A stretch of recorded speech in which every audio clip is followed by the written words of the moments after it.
Good morning, class 5. I'm your science teacher, and today our topic is the reading of unit number 1.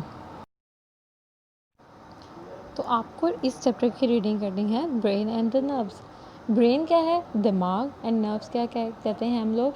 Nerves हम लोग कहते हैं कि एक तरह से ये एज रोल प्ले करती हैं एक पार्ट को दूसरे पार्ट से कनेक्ट करने का, हमारी बॉडी में जितनी भी नर्व्स हैं। ठीक है, अब नर्व्स का क्या काम है कि वो ब्रेन के साथ किसी ना तमाम बॉडी के पार्ट्स को वो ब्रेन के साथ जोड़ती हैं। समझ लें कि एक तरह से ये तारे हैं जो कि तमाम बॉडी के पार्ट्स को किसके साथ जोड़ रही हैं? ब्रेन के साथ। और ब्रेन के साथ फिर जो ब्रेन ऑर्डर देता है कि किस पार्ट को किस तरह से मूव करना है, किस पार्ट को क्या क्या काम करना है। ठीक है, आपको इस यहाँ से यहाँ तक अच्छे से स्टडी करना है। उसके बाद क्या है? Nervous system. नर्वस सिस्टम क्या होता है? हमारा वो सिस्टम जो पूरी बॉडी को कंट्रोल करता है, पूरी हमारे इर्द गिर्द वर्ल्ड को डिटेक्ट करता है, वर्किंग करता है, उसको हम क्या कहते हैं? Nervous system. और नर्वस सिस्टम में मेन पार्ट कौन सा है? ब्रेन। ब्रेन मीन दिमाग। अब हम यहाँ बात करते हैं ब्रेन की।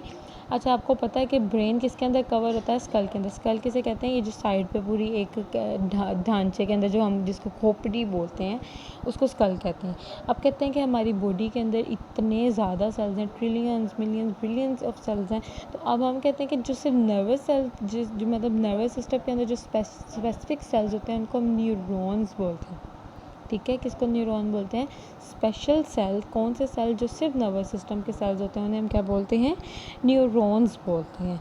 अच्छा, अब उसके बाद कहते हैं कि जो ब्रेन है, हमारे ब्रेन को मुसलसल ऑक्सीजन चाहिए होती है। ऑक्सीजन क्यों चाहिए होती है?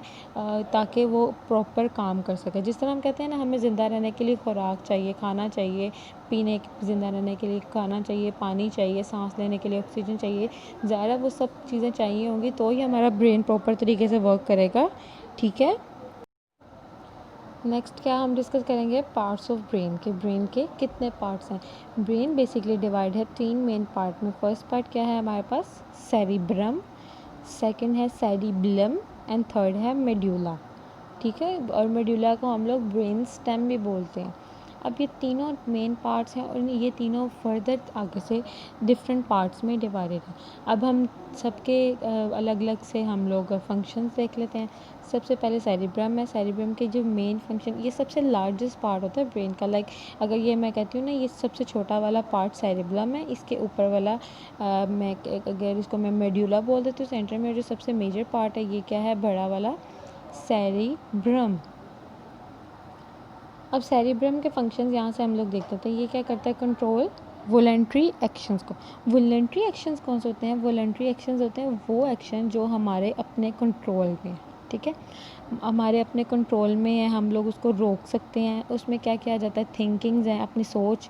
ज़ाहिर है वो हमारी कंट्रोल में, हम लोग जो चाहें सोच लेते हैं। इसी तरह फीलिंग्स हैं, डिसीजन मेकिंग है, रीडिंग, लिसनिंग। रीडिंग मतलब पढ़ने का, अगर हम दिल कर रहा है तो हम पढ़ सकते हैं, अगर नहीं दिल कर रहा तो छोड़ देते हैं, नहीं पढ़ते। देखना, ability of differentiate between taste and smell. अब हम किसी भी चीज़ को टेस्ट स्मेल कर सकते हैं। मतलब ये सारी वो चीज़ें जो कि हमारे अपने कंट्रोल में। ठीक है, और हम लोग इसको खुद कंट्रोल कर सकते हैं। ये सारा सिस्टम कौन कंट्रोल करता है? ब्रेन का कौन सा पार्ट कंट्रोल करता है? सेरिब्रम। नेक्स्ट पार्ट कौन सा है इसका? Medulla oblongata.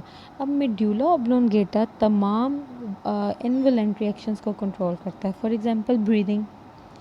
उसके अलावा डाइजेशन, मतलब कि अंदर बॉडी से में हमने खाना खा लिया, अब अंदर डाइजेशन हो रही है, हम उसको रोक नहीं सकते। डाइजेशन कहते हैं खाना हजम करने का सिस्टम।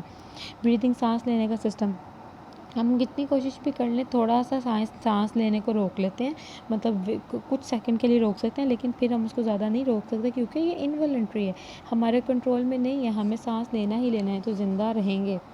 थर्ड पार्ट है हमारे पास सेरिब्लम। अब सेरिब्लम कहाँ प्रेजेंट है? कहते हैं सेरिब्रम के नीचे, ये रहा सेरिब्लम। ठीक है, अच्छा, अब इसका फंक्शन क्या है? कि बॉडी को बैलेंस करता है और उसकी मूवमेंट में हेल्प करता है। अब बॉडी को बैलेंस किस तरह से करता है? अब देखो, अगर हम एक जगह पे स्ट्रेट खड़े हैं, स्ट्रेट खड़े में अगर किसी बंदे को अचानक से वीकनेस होती है, चक्कर आती है, वो नीचे गिर जाता है, मतलब कि उसका बैलेंस कंट्रोल नहीं रहता। तो वो बैलेंस को मेजर कौन कंट्रोल कर रहा है? सेरिब्लम।